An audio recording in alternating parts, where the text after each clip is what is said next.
बिस्मिल्लाहिर्रहमानिर्रहीम। अस्सलाम वालेकुम dear students, hope you are fine. मेरा नाम रायनूर है और मैं आपको अपने यूट्यूब चैनल पे वेलकम करता हूँ। आज के लेक्चर में हम chapter number 8 FSc math part 1 और इस चैप्टर का नाम है mathematical induction and binomial theorem. इस चैप्टर से रिलेटेड हम कुछ एमसीक्यूज़ डिस्कस करेंगे और इन एमसीक्यूज़ का जो नंबरिंग है वो मैंने क्वेश्चन 16 से 30 तक दिए हैं। इससे पहले वाली वीडियो में हम क्वेश्चन 1 to 15 जो है वो डिस्कस कर चुके हैं। तो एमसीक्यूज़ हम तभी तैयार करते हैं जब चैप्टर हम अच्छे से पढ़ लेते हैं, उसकी थ्योरी समझ आ जाती है। तो चैप्टर 8 में पहले आपको मैथमेटिकल इंडक्शन, बायनोमियल थ्योरम, उसकी जनरल टर्म क्या होती है, फिर बायनोमियल सीरीज़ क्या होती है, तो ये सारी बातों का पता होना चाहिए। तो पंजाब बोर्ड के लिहाज से ये इम्पोर्टेंट एमसीक्यूज़ हैं। तो आइए जी स्टार्ट करते हैं। क्वेश्चन नंबर 16 है एक्सपेंशन ऑफ 8 माइनस 2x की whole power -1 is valid if. आपको पता है कि होल पावर जो है जिसको हम इंडेक्स बोलते हैं, अगर इंडेक्स जो है वो नेगेटिव हो या फ्रैक्शन में हो तो ये बायनोमियल सीरीज़ होती है। और बायनोमियल सीरीज़ का जो जनरल फार्मूला है उसका यानी कि जो फार्मूला है बेसिक वो है 1 + x की whole power n is equal to 1 + nx + n × n-1/2 factorial x² plus so on. तो उसमें जो x मॉड है जिसमें वो वैलिड है इंटरवल में, वो है जी x mod is less then 1। तो यहाँ पर आप देखें तो फर्स्ट जो टर्म है वो 1 होनी चाहिए, यानी कि 1 + x की फॉर्म होनी चाहिए ये। लेकिन 8 की जगह पे 1 अगर बनाना हो तो हमें 8 को कॉमन लेना होगा। अब कॉमन लेने की भी ज़रूरत नहीं है, हमने सिर्फ इसकी वैलिडिटी बतानी है कि किस इंटरवल में ये वैलिड है। तो आप जो x की जगह पे वैल्यू लिखी है -2x, उसको 8 से डिवाइड कर दो, 8 से डिवाइड कर दो और मॉड ले लो और लेस देन 1। ठीक है, मैं इसको लिख सकता हूँ, माइनस जो है वो ख़त्म हो जाएगा तो मैं इसको x/4 मॉड लेस देन 1 भी कर देता हूँ। मॉड जो है वो नेगेटिव वैल्यू को भी पॉजिटिव कर देता है। तो यहाँ से मैं लिखूँगा x mod is less then 4। तो इसका जो आंसर बनेगा वो बनेगा beta, x mod is less then 4। ठीक है बेटा, समझ आ रही है आपको। अब चलते हैं क्वेश्चन नंबर 17 पे। तो r + 1th term in the expansion of a + b की whole power n where n belong to natural number is. तो ये बायनोमियल थ्योरम की r + 1th टर्म जो है वो पूछ रहा है। तो r + 1th जो है बेसिकली जनरल टर्म का फार्मूला है जो कि आपने पढ़ा हुआ है, tr + 1 is equal to ncr a⁻n - r b⁻r। ये मैं लिखता हूँ फार्मूला। तो r + 1th जो है बेसिकली ये उसकी जनरल टर्म है, जनरल टर्म। तो ये मैं आपके सामने फार्मूला लिखता हूँ।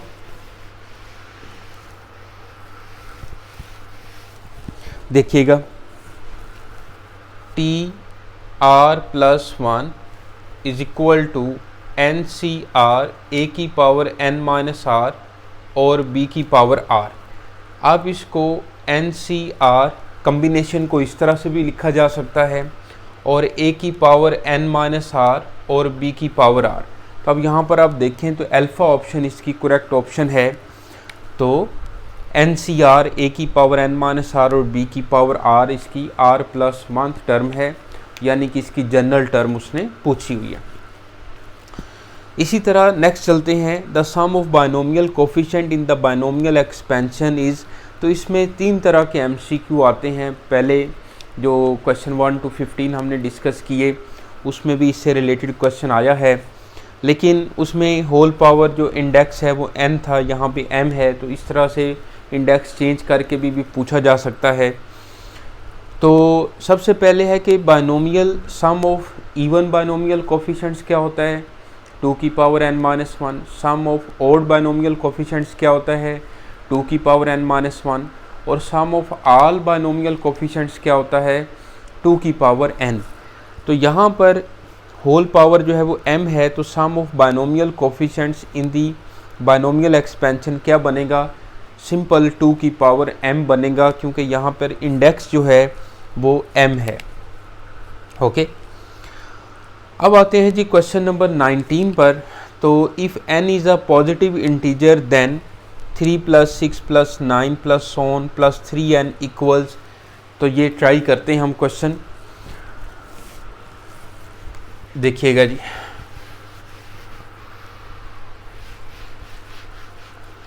अब यहाँ पे 3 + 6 + 9 + so on + 3n टर्म्स। अब ये 3 के मल्टीपल्स हैं, 3 के मल्टीपल्स हैं। तो इसमें से कौन सा एक्सप्रेशन जो है वो इक्वल होगा if n is a positive integer. अब देखें, एक तो इसका मेथड ये है कि आप मैथमेटिकल इंडक्शन से सॉल्व करें, ठीक है। और दूसरा ये है कि आप इसमें जो ऑप्शंस हैं उसमें 1 2 पुट करके चेक करें। जैसे मैं इसमें अल्फ़ा ऑप्शन जो है 3n × n + 1 पुट करें, तो मैं n की जगह पे 1 पुट करता हूँ तो 1 + 1 और ये आ जाएगा 6। हालांकि जो फर्स्ट टर्म है वो 3 है। अगर मैं n की जगह पे 2 पुट करूँगा तो ये 2 टर्म्स का सम आना चाहिए, 2 टर्म्स का सम आना चाहिए। तो वैसे तो फर्स्ट टर्म 3 नहीं आ रही, तो अल्फ़ा ऑप्शन तो रॉन्ग है। बीटा ऑप्शन देखें तो इसमें मैं 3n × n + 1/2 n की जगह पे 1 पुट कर रहा हूँ, तो 1 + 1 2/2 3 आ जाएगा। फर्स्ट टर्म 3 आ गई है। इसी तरह n की जगह पे मैं 2 पुट करता हूँ, तो 2 + 1/2, 2 से 2 कैंसिल हो जाएगा और 3 3 = 9। तो अब देखिए 2 टर्म्स का जो सम है 6 + 3 वो 9 आ रहा है। जब n की जगह पे आपने 2 पुट करना है तो 2 टर्म्स का सम आएगा आंसर, जैसे 9। इसी तरह मैं n की जगह पे 3 पुट करता हूँ, 3 × 3 3 + 1/2, तो ये आ जाएगा आपके पास 3 3 = 9 मल्टीप्लाई बाय 4/2 कैंसिल हो जाएगा, 9 2 = 18। अब जब मैंने n की जगह पे 3 पुट किया तो 18 जो आंसर आया है, इसका मतलब है कि 3 टर्म्स का सम, जैसे 3 + 6 + 9 तीनों का सम करें तो 18 आ रहा है। तो यही हमारी जो है वो करेक्ट ऑप्शन है। बात फॉलो करें आप। अगर इसको आप मैथमेटिकल इंडक्शन से सॉल्व करें, थोड़ा सा लंबा मेथड है, तो MCQ के लिए तो आपने टाइम भी कम होता है, तो कोई शॉर्ट ट्रिक या स्मार्ट वर्किंग से थोड़ी कैलकुलेशन करनी पड़े तो इस तरह से आपने ऐसा क्वेश्चन करना है। तो इसकी करेक्ट ऑप्शन क्या बनेगी? बीटा ऑप्शन बनेगी बेटा। अब आ जाते हैं जी क्वेश्चन 20 पे। तो क्वेश्चन 20 पढ़िएगा।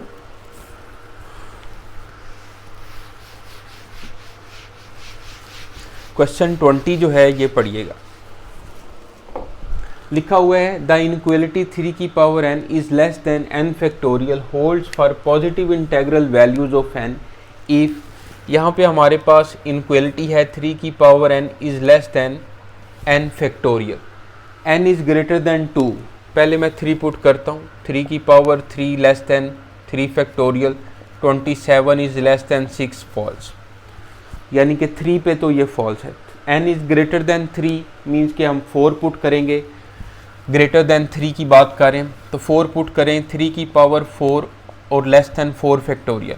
3 की पावर 4 जो है 81 होता है और 4 फैक्टोरियल जो है वो 24 है, तो ये भी ठीक नहीं है इनइक्वालिटी। ओके, ये फॉल्स है। इसके बाद n इज़ ग्रेटर देन 4। अब हम 5 पुट करते हैं, जैसे 3 की power 5 is less then 5 factorial. तो 3 की पावर 5 जो है 81 को 3 से मल्टीप्लाई करें तो 243, और 5 फैक्टोरियल जो है ये हमें चेक करना पड़ेगा। 24 मल्टीप्लाई बाय 5 करें तो कितना आता है, 5 4 = 20 और 120। तो ये भी इनक्वालिटी जो है वो सेटिस्फाई नहीं हो रही। n is greater than 7, n is greater then 6, तो अब आप 7 पुट करें। 3 की power 7 is less then 7 factorial, तो ये हम कैलकुलेटर से चेक कर लेते हैं। देखिएगा 3 की पावर 7 जो है ये बन रहा है 2187 इज़ लेस देन, और 7 फैक्टोरियल जो है ये आ रहा है 5040। तो देखें ये इनक्वालिटी जो है वो सेटिस्फाई हो रही है, इनक्वालिटी बिल्कुल राइट है। तो n इज़ ग्रेटर देन 6 के लिए जो है ये इनइक्वालिटी वैलिड है जी।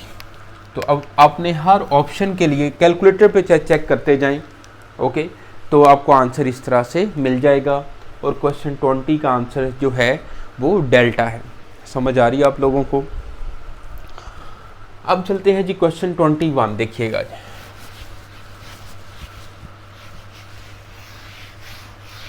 The sum of odd coefficients in the expansion of 1 plus x की होल पावर 5। आपको पता है कि सम ऑफ ऑड कोफिशिएंट्स जो है वो 2 की पावर n-1 होता है, और सम ऑफ इवन कोफिशिएंट्स भी यही, दोनों का फार्मूला जो है वो sum of even coefficients and sum of odd coefficients का यही फार्मूला है। यहाँ पर n की वैल्यू जो है वो 5 है, तो 2 की पावर 4 तो 16, तो इसकी करेक्ट ऑप्शन क्या बनेगी? अल्फ़ा बनेगी। अब आते हैं जी question 22। In the expansion of 3 plus x की whole power 4 middle term will be. तो यहाँ पर हमारे पास बाइनोमियल एक्सपेंशन है 3 प्लस एक्स की होल पावर 4।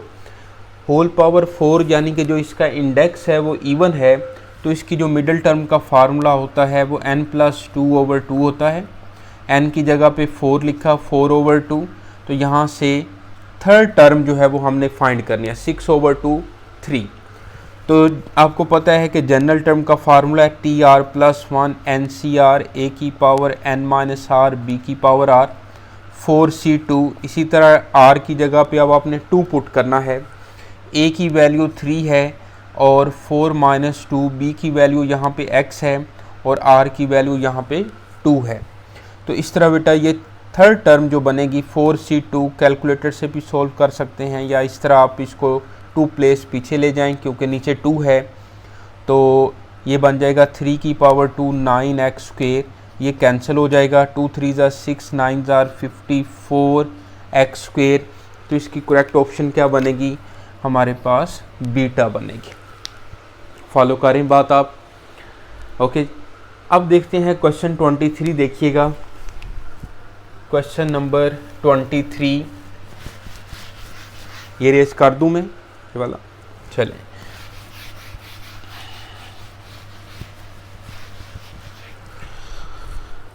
क्वेश्चन 23, 3 की power n is even if 3 की पावर n। अब देखें नेचुरल नंबर में 3 की पावर आप 1 लिखो 3 आता है, 2 लिखो 9 आता है, 3 की पावर 3 लिखो 27 आता है, 3 की पावर 4 लिखो 81 आता है। तो 3 की पावर कोई भी आप नेचुरल नंबर लिखो तो इवन नहीं आ रहा। इंटीजर्स में भी जैसे 1 ओवर, अगर मैं 3 की पावर -1 लिखूंगा तो 1/3, 3 की पावर -2 1/9, तो ये इवन तो नहीं है। n belong to whole number, whole number में 3 की पावर 0 लिखें तो 1 आ रहा है, ये भी इवन नंबर नहीं है। होल नंबर आपको पता है कि 0 1 2 3 एंड सो ऑन होता है, और नेचुरल नंबर जो हैं वो 1 2 3 एंड सो ऑन। और सेट ऑफ इंटीजर्स जो हैं वो आपको पता है कि 0 +-1 +-2 एंड सो ऑन, ओके। तो अब natural number, set of integers और सेट ऑफ होल नंबर्स, तीनों के लिए ये इवन नहीं है, तो इसका मतलब है कि ये डज नॉट एग्जिस्ट है। तो डेल्टा ऑप्शन बेटा इसकी करेक्ट ऑप्शन है, ओके। अब देखिएगा क्वेश्चन 24, बड़े ज़बरदस्त ये क्वेश्चन हैं और ये पंजाब बोर्ड्स में अक्सर इस तरह ही के क्वेश्चन पूछे जाते हैं।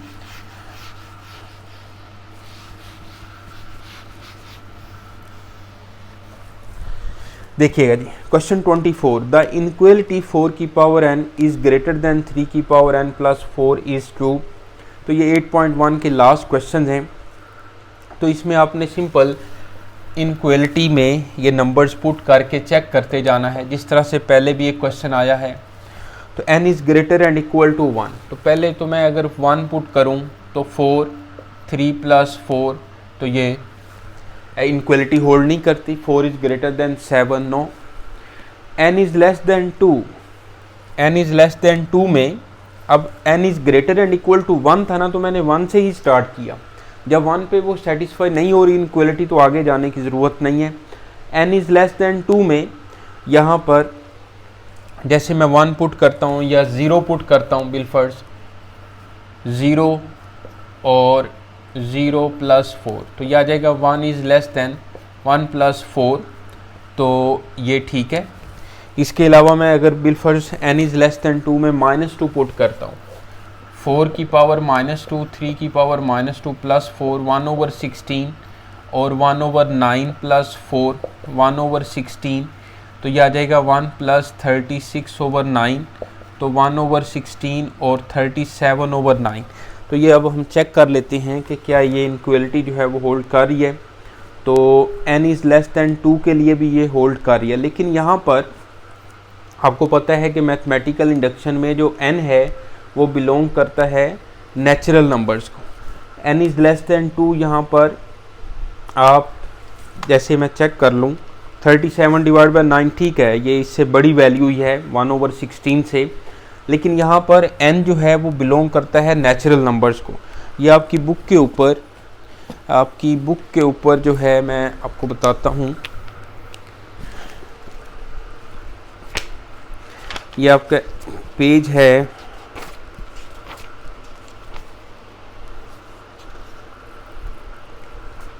जो भी क्वेश्चन है यहाँ पर इनक्वलिटी में, तो n is greater and equal to 4 है, n is greater and equal to 3 है। ओके, तो यहाँ पर n जो है वो बिलोंग करता है नेचुरल नंबर को।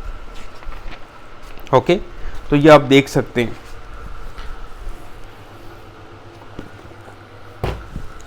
तो यहाँ पर n is greater and equal to 2 के लिए हम इसको चेक करते हैं कि n जो है वो ग्रेटर देन 2 है। पहले मैं 2 पे जो है इसको वेरीफाई करता हूँ, तो देखिएगा n इज़ ग्रेटर देन 2, 4 का स्क्वायर 3 की पावर 2 4, 16 इज़ ग्रेटर देन 9 + 4 13, बिल्कुल ठीक है। ओके, अच्छा एक यहाँ पे मिस्टेक हुई है कि जब मैंने n इज़ लेस देन 2 लिखा है ना -2, तो यहाँ पे देखिएगा दोबारा 4 की पावर -2 इज़ ग्रेटर देन 3 की पावर -2 + 4, तो ये 1/16 इज़ ग्रेटर देन 1/9 + 4, तो 1/16 इज़ ग्रेटर देन 37/9, तो ये तो फॉल्स था, वहाँ पे गलती से मेरे से यानी कि यहाँ पे लेस देन लग गया था। 1/16 इज़ लेस देन 37/9, तो एज अ इनइक्वलिटी अगर इसको हम देखें तो यहाँ पर n जो है वो डिफाइन नहीं है। ज़्यादातर क्वेश्चंस में आपका जो n जो है वो नेचुरल नंबर को बिलोंग करता है, लेकिन यहाँ पर n इज़ लेस देन 2 के लिए भी ये वेरीफाई नहीं है। बात फॉलो कर रहे हैं आप? तो n is greater and equal to 2 के लिए ये बिल्कुल वैलिड है। जैसे मैं n की जगह पे 3 पुट करता हूँ, 4 की पावर 3, 3 की पावर 3 + 4 64, 27 + 4 जो है 31, तो ये बिल्कुल ठीक है, ऐसे ही है ना। तो n is greater and equal to 2 के लिए ये राइट ऑप्शन है। ओके, और क्वेश्चन थोड़ा सा ये लंबा हो गया इसलिए कि मैं कहना ये चाह रहा हूँ कि इनक्वलिटी का ये क्वेश्चन आया है। अब 4 की पावर n ग्रेटर देन 3 की पावर n + 4, यहाँ पे n पर कोई कंडीशन नहीं लगाई हुई, n पर कोई कंडीशन नहीं लगाई हुई। बुक के मुताबिक जो है यहाँ पर n जो है वो नेचुरल नंबर को ही बिलोंग करता है, और यहाँ पर आपके पास n is greater and equal to 1, n is less than 2, n is greater and equal to 2, तो आप वैल्यूज़ पुट करें जिस पर वो वेरीफाई हो, वो ऑप्शन राइट ऑप्शन है, ठीक है ना। तो चार्ली ऑप्शन पे ये वेरीफाई हो रहा है, आप इस तरह से आप चेक कर सकते हैं। क्लियर? अब आते हैं जी क्वेश्चन 25 पर। फिर भी अगर आपको कोई प्रॉब्लम हो तो आप मेरे से डिस्कस कर सकते हैं, कमेंट्स कर सकते हैं, पूछ सकते हैं आप। ओके, क्वेश्चन 25 पर आए जी। The middle term in the expansion of 3 - 2x की होल पावर 10 है। होल पावर 10 जो है वो इवन है, सही है। तो इवन में एक ही मिडल टर्म आती है, तो इसका फार्मूला होता है n + 2/2, तो ये बन जाएगा 10 + 2/2, 6/2, 12/2 6 आ जाएगा। तो सिक्स्थ टर्म हमने फाइंड करनी है, यानी कि T6 हमने इसमें फाइंड करनी है। Okay, Charlie option. क्वेश्चन देखिएगा 26, if y is equal to 2x/3 plus 4x² 9 plus 8x³ 27 plus so on, then interval of convergence is. तो ये आपका जो है एक्सरसाइज 6.8 फर्स्ट ईयर यानी कि सीक्वेंस वाला जो चैप्टर है सीक्वेंस एंड सीरीज, उसमें भी आपने ये पढ़ा हुआ है। तो इसका जो इंटरवल होता है 2x/3 plus 4x² 9 plus 8x³ 27, तो इसकी जो रेशो है बेसिकली r 4x² 9 डिवाइड करो 2x/3 से, तो 4x² 9 मल्टीप्लाई बाय 3/2x, तो ये बन जाएगा 2x, और 2x/3 जो है इसकी रेशो है।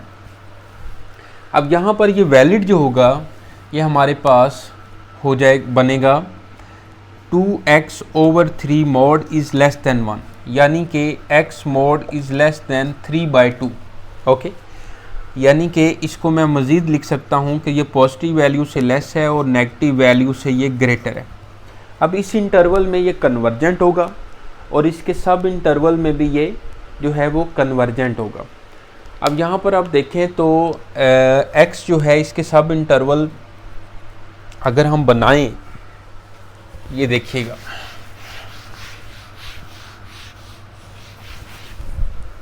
हमारे पास ये इनक्वलिटी है x is less than 3/2 and greater than -3/2। इसके सब इंटरवल ये भी बन सकता है, इसका सब इंटरवल ये भी बन सकता है, इसका सब इंटरवल जो है -3/2 से ग्रेटर और 0 से लेस ये भी बन सकता है। अब यहाँ पर आप देखें तो ये ऑप्शन पड़ी हुई है, ये ऑप्शन जो है वो पड़ी हुई है आपके पास। The interval of convergence is, आपके पास ये ऑप्शन जो है वो डेल्टा ऑप्शन है। ओके, अब यहाँ पर जो हमारे पास less than 0 and greater than -3/2 beta option जो है ये भी डिबेटेबल है। The interval of convergence is, beta option जो है ये डिबेटेबल है। तो इस क्वेश्चन को मैं दोबारा डिस्कस कर दूंगा अब, क्योंकि ये लेक्चर चल रहा है। तो बाकी इसके मुताबिक बीटा ऑप्शन और डेल्टा ऑप्शन दोनों ही करेक्ट आ रही हैं, दोनों ही राइट ऑप्शन आ रही हैं। ओके, तो शायद क्वेश्चन में लिखने में मिस्टेक हुई है, तो आप यहाँ पर इज़ ग्रेटर दैन 0 कर लें, -3/2 और लेस दैन जो है वो आप 2 कर लें।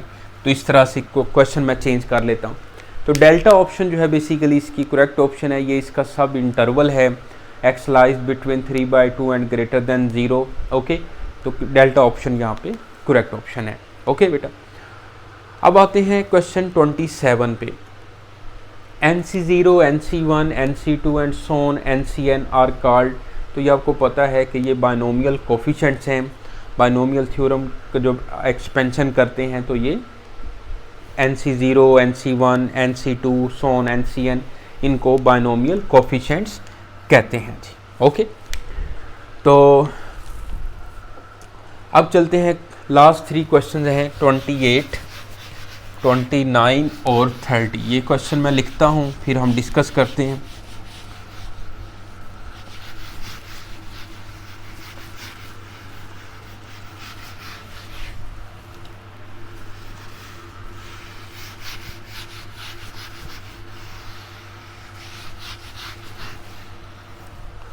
देखिएगा जी,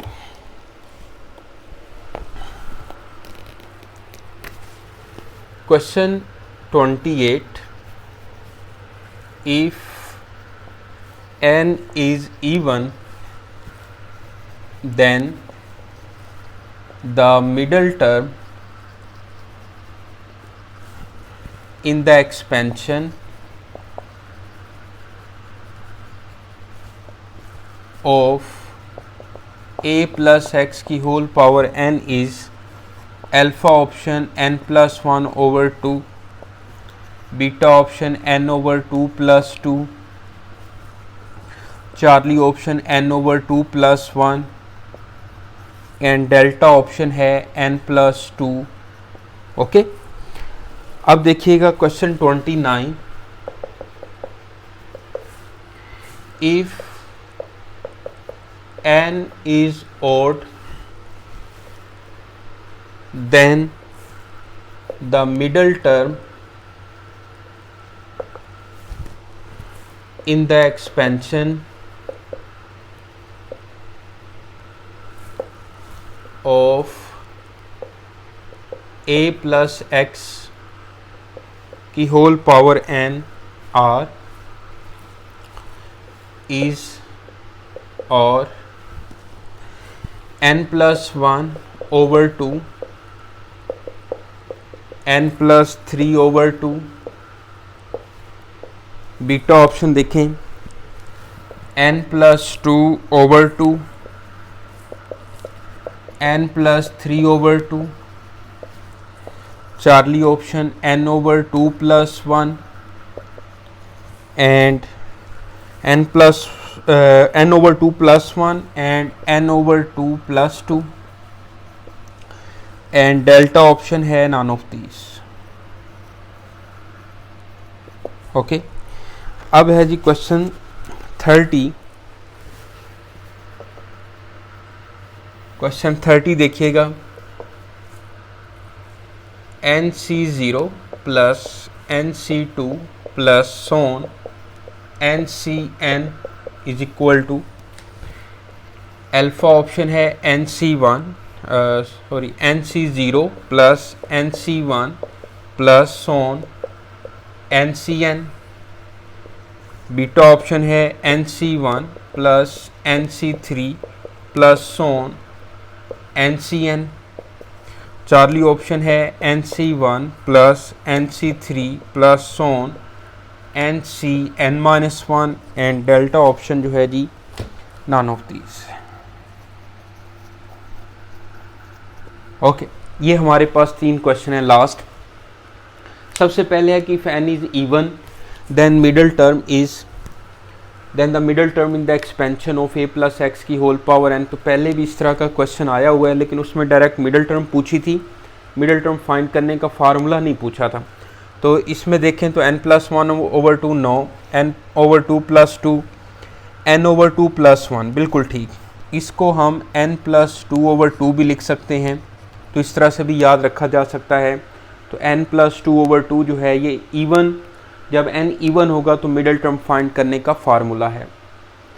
अब आते हैं क्वेश्चन 29 पे। If n is odd then the middle term in the expansion of, तो जब n ऑड होता है, n इंडेक्स जो है वो ऑड होगा, तो 2 मिडल टर्म आएंगी, तो उसका फार्मूला है n plus 1 over 2 and n plus 3 over 2। ये बेटा आपने याद रखना है। ओके, नंबर 30 पे आए तो nc0 nc2 plus nc2 and सोन। तो ये देखें तो ये फर्स्ट टर्म है, फिर उसके बाद ये थर्ड टर्म है प्लस एंड सोन। देखा जाए तो ये इसके nc0 first term, third term और ये बाइनोमियल कोफिशिएंट्स का सम है, सॉरी ओड बाइनोमियल कोफिशिएंट्स का सम है ये। अब अगर ये ओड बाइनोमियल कोफिशिएंट्स का सम जो है ये किसके इक्वल होता है? वैसे तो इसका फार्मूला ये 2 की पावर n-1 के इक्वल होता है, लेकिन सम ऑफ ओड बाइनोमियल कोफिशिएंट्स और sum of even binomial coefficients ये दोनों इक्वल होते हैं। अब यहाँ पर आप देखें तो nc0 प्लस ये फर्स्ट बाइनोमियल कोफिशिएंट है, ये सेकंड है, इसी तरह ये तो तरतीब से लिखे हुए हैं। लेकिन ये देखें nc1 प्लस nc3, यहाँ पर ये सेकंड बाइनोमियल कोफिशिएंट है, ये फोर्थ है, इसी तरह चलते जाएं। और लेकिन ये लास्ट वाला लिखा हुआ है, इसमें हमारे पास जो है ncn आ रहा है। इसमें देखें आप nc1 सेकंड, फिर फोर्थ, फिर इसी तरह चलते जाएंगे। तो इसमें से हमारा जो लास्ट वाला बनेगा, जैसे यहाँ पर टोटल जो है वो n है, तो n से नंबर ऑफ टर्म टोटल होंगी n प्लस 1। ओके, तो nc1 nc3 ये बेसिकली इवन बाइनोमियल कोफिशिएंट्स हैं। और इवन के लिए जैसे मैं n की जगह पे यहाँ पे पुट करता हूँ 2, 2 -1 1 आ रहा है, 4 पुट करूँगा 4 - 1 3 आ रहा है, 6 पुट करूँगा तो इसके बाद 6 - 1 5 आ रहा है। तो इसकी जो सेकेंड फोर्थ सॉरी ये सम ऑफ इवन बाइनोमियल कोफिशिएंट्स जो हैं, इसकी जो जनरल टर्म nth टर्म है वो NCn-1 है, यानी कि NCn-1 इसका जनरेटर है। समझ रहे बात आप? अच्छा, अब यहाँ पर ये जो है ये ओड बाइनोमियल कोफिशिएंट्स हैं का सम है और ये इवन बाइनोमियल कोफिशिएंट्स का सम है। तो sum of odd binomial coefficients is equal to sum of even binomial coefficients. तो इसका जो चार्ली ऑप्शन है बेटा, ये इसकी करेक्ट ऑप्शन है। ओके, थोड़ा सा ये ट्रिकी और मुश्किल क्वेश्चन कह सकते हैं, लेकिन इस तरह के क्वेश्चन भी पूछे जा सकते हैं और पूछे गए हैं प्रीवियस पेपर्स में, तो आपको आने चाहिए, तैयारी अच्छी होनी चाहिए।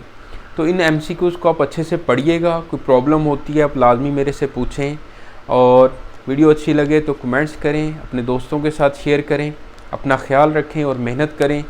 नेक्स्ट वीडियो तक के लिए रायनूर को इजाज़त दें। अल्लाह हाफिज़।